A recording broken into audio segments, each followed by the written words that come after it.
وہ فارسی کا ایک شعر ہے، عرفی تمی اندیش زغوغائے رقیبہ، عرفی تمی اندیش زغوغائے رقیبہ، آواز سگاں کم نہ کند رزق گدارا۔ تو وہ آج وہ مثال صادق آ رہی ہے۔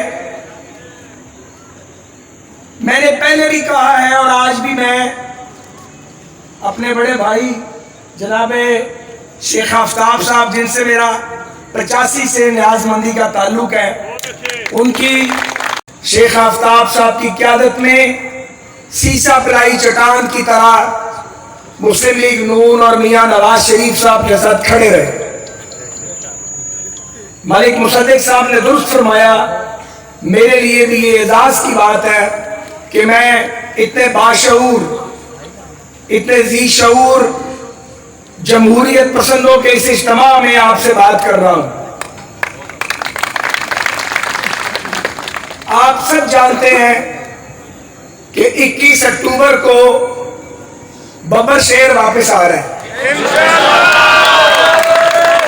جو 21 اکتوبر قریب آ رہی ہے، 24 سال پہلے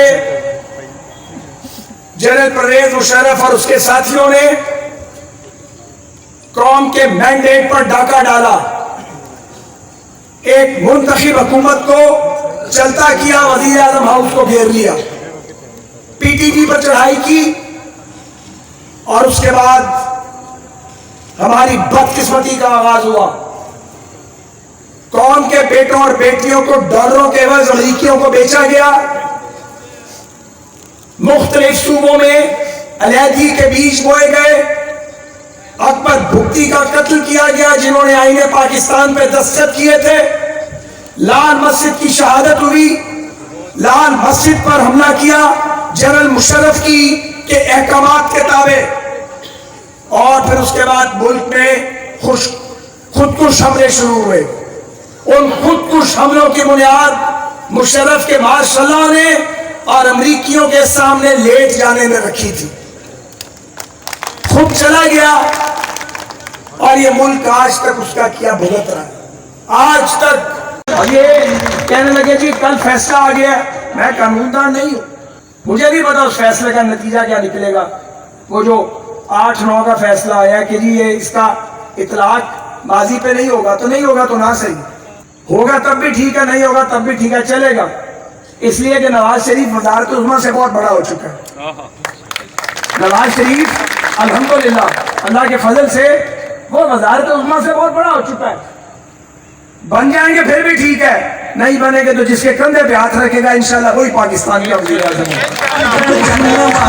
در در پھرتے ہیں، جاتے ہیں، جا کے لوگوں کو کہتے ہیں کہ مینار پاکستان آ جاؤ۔ ہاں، سیاسی کارکن در در پھرتا ہے، ہم کیوں نہ در در پھریں؟ ہمارا کام یہ ہے، ہمارا کام یہی ہے کہ ہم سیاسی پیغام لے کے، اپنے نظریے کا پیغام لے کے آپ کے پاس آئیں۔ ہم تو بار بار آئیں گے، جلسہ گاہ تو لاہور بھرے گا انشاءاللہ تعالیٰ، میں ذمہ داری سے کہتا ہوں لاہور بھرے گا، لیکن تاڑے بغیر رونق نہیں لگنی، اسی رونق لانی ہے۔ اس لیے کہ جب اٹک سے ان لیڈران کی قیادت میں ہزاروں ساتھیوں کا قافلہ سب زلالی پرچم لے کے نکلے گا، تو اٹک سے لے کے لاہور تک ہر طرف مسلم لیگ نون ہوگی اور شیر ہوگا۔ جب کے پی سے قافلے نکلیں گے، کراچی سے بھی قافلے آ رہے ہیں الحمدللہ، ادھر سے آئیں گے، پورے ملک سے نکلیں گے، ہر طرف پھر پتہ چلے گا کہ مسلم لیگ نون الحمدللہ زندہ ہے، جاگ رہی ہے اور موجود ہے۔